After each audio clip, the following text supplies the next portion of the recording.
अब बढ़ते हैं आगे, आपको बताते हैं राज्य में 3 जिलों के डीएम बदल दिए गए हैं। पिथौरागढ़ के डीएम आशीष कुमार चौहान को पिथौरागढ़ का डीएम बनाया गया है, जबकि पौड़ी के डीएम रहे विजय कुमार जोगदंडे को वेटिंग में डाल दिया गया है। ये बड़ी जानकारी आपको दे रहे हैं। रीना जोशी का नाम भी इस लिस्ट में शामिल है। पिथौरागढ़ का नया डीएम इनको बनाया गया है, जबकि अनुराधा पाल को बागेश्वर का नया डीएम बना दिया गया है। पौड़ी में एसएसपी भी बदले गए हैं। श्वेता चौबे को पौड़ी का नया एसएसपी बनाया गया है, जबकि पौड़ी के एसएसपी रहे यशवंत सिंह को वेटिंग में डाल दिया गया है। पौड़ी में डीएम और एसएसपी दोनों ही बदले गए हैं। अंकिता मर्डर केस के बाद पुलिस प्रशासन पर अब सवाल खड़े हो रहे थे। अब आईएएस विजय जोगदंडे और आईपीएस यशवंत सिंह को हटाया गया है। ये बड़ी कार्रवाई आप कह सकते हैं। दोनों अफसरों को फिलहाल वेटिंग में रखा गया है।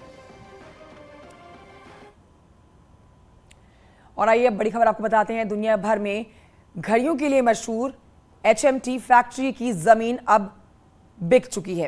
राज्य सरकार ने इसे केंद्र सरकार से खरीद लिया है।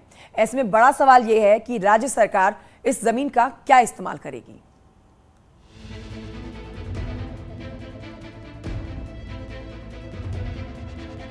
साल 1981 में इस एचएमटी फैक्ट्री की नींव हल्द्वानी के करीब रानीबाग में पड़ी।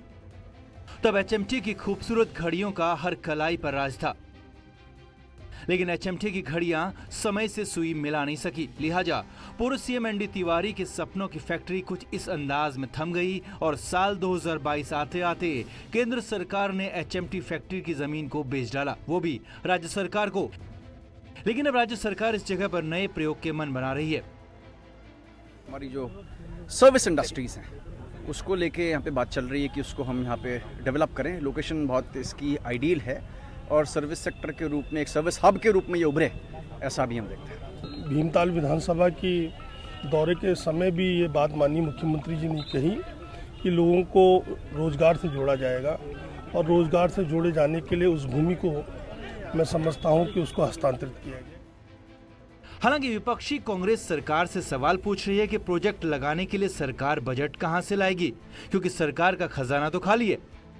हमारी ये सोच थी कि कोई वैकल्पिक इंडस्ट्री यहाँ पे इतने वर्षों में ही अगर पुनर्जीवित करने का प्रयास करा जाता तो शायद आज यहाँ औद्योगिकरण में कहीं ना कहीं उन्नति होती और उत्तराखंड आगे बढ़ता और यहाँ के युवाओं को रोजगार मिलता। तो चलिए, अब सरकार ने हस्तांतरित तो कर लिया, लेकिन सरकार के खजाने में कितना पैसा है, मेरा प्रश्न ये है कि क्या वो यहाँ पे बना सकते। विपक्ष का सवाल अपनी जगह जायज भी है, क्योंकि एचएमटी की तकरीबन 45 एकड़ जमीन अब राज्य सरकार के नाम है। ऐसे में इस जमीन पर मुख्यमंत्री मिनी सिटकुल जैसी कोई चीज बनाना चाहते हैं, ताकि घड़ी ना सही लेकिन रोजगार की सुई चलती रहे। हल्द्वानी से न्यूज़ 18 के लिए शैलेंद्र नेगी की रिपोर्ट।